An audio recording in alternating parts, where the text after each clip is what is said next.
Okay, everyone, I think we're going to get going now as we're running a tiny bit late. So welcome to Oxford. It's great to see so many of you here this morning. It's a pleasure on behalf of the Oxford Sustainable Finance Group, which is part of the Smith School, and Oxford Net Zero to be hosting you at this first academic conference devoted to the carbon removal budget. Now, the CRB is a new concept, but one that we think has significant applications. We think it can become the indispensable counterpart to carbon budgets and carbon budgeting, providing the clarity required for durable removals to complement rapid decarbonisation. Now, to support this outcome, we're doing and planning to do a number of related things here at Oxford, including further research projects, convenings, capacity building on this topic of the carbon removal budget.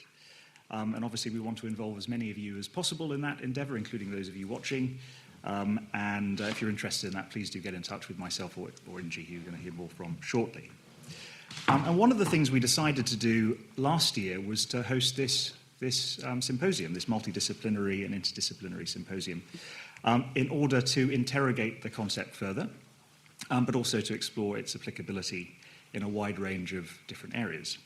And the breadth of applicability was reflected in the range of paper submissions. So people have gone away, been reflecting on how this could be used, and that's been reflected. And you can see this in the really interesting agenda that we have today. So thank you to everyone that submitted papers, and congratulations to those that are presenting papers today. So to understand the potential of a standalone removal budget, I think it helps to recall how the carbon budget is already being used at different levels, and many of you will be familiar with this, so I'll say this very briefly. Obviously, it's being used internationally in relation to the Paris Agreement and global temperature goals. It's being used nationally and subnationally. Countries are creating their own carbon budgets, and that's being used in the context of climate governance, for example, in the UK with the Climate Change Act. And it's being used by corporates and financial institutions.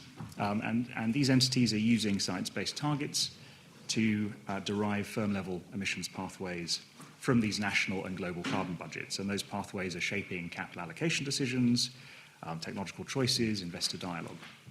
And in fact, yesterday we had another conference focused on investor stewardship and engagement where these issues came up. And because these budgets provide clear numeric guardrails, they've become this lingua franca for policymakers, for regulators, and for markets. And I think that the carbon removal budget can be employed at the same levels.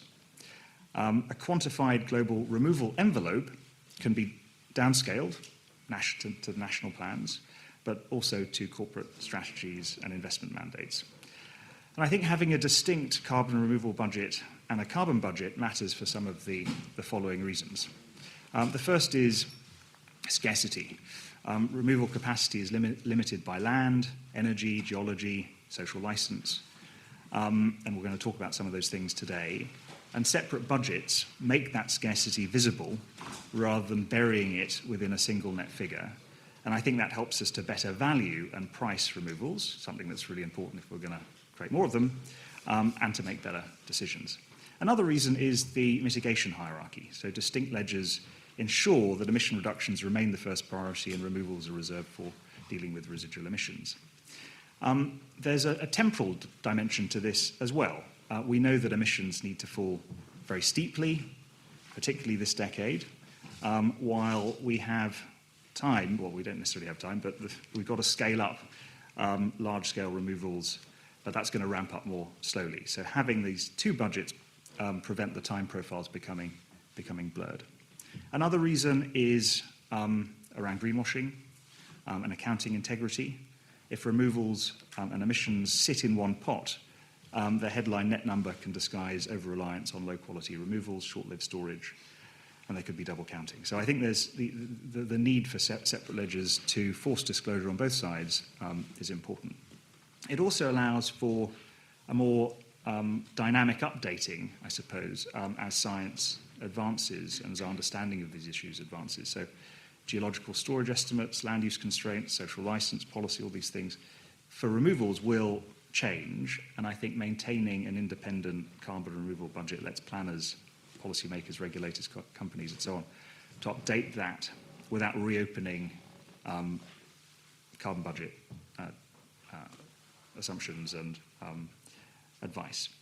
And then finally, and this is another thing that we'll talk about today, is equity. So having a distinct carbon removal budget forces an explicit conversation about how a scarce resource should be allocated between countries, between sectors, between companies, between people, and also between generations. So those are some of the reasons. I think there are other reasons too why this should sit alongside a carbon budget. Now, for today, I'm hoping by the end of today we've done some of the following things. I think we're all going to have learnt an awful lot, and I'm looking forward to that. I'm hoping we'll all have met lots of interesting people. I could see that already happening. I've already done that. I'm hoping that we can explore and possibly even initiate some future research collaborations and partnerships. I'm hoping you'll leave motivated to work on these issues and how the carbon removal budget can be used in different ways and support the work that you do. And I'm hoping that we will have had lots of fun as well. And there's lots of opportunities to do that. We've got networking, we've got drinks, we've got a dinner as well, which will be here. So before I hand over to Ingi, I really want to thank Ingi for her leadership in organising this conference. Ingi is one of our stars here at Oxford, and many of you will be already familiar with her work that straddles science, policy, practice, yeah, so Ingi's wonderful, so thank you, Ingi, for all that you do.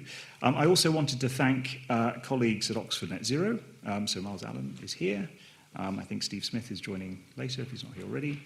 And thank them and colleagues at Oxford Net Zero for partnering on this symposium. And then finally, quick thanks to B0 for sponsoring this symposium. Obviously, our work needs funding and support. So Seb and colleagues, thank you for helping to make this happen. Before handing over, I should also just say, as you can see, or whether you can't see because it's behind you, but everything is being recorded and is on the record, so bear that in mind. That will apply also to the two parallel tracks when we move into that bit of the day. I don't believe there is a fire alarm scheduled, but I also believe that exits are clearly marked and it should be self-explanatory. And the Wi-Fi there's lots of QR codes and things, but let us know if you need access. On that note, Ingi, over to you.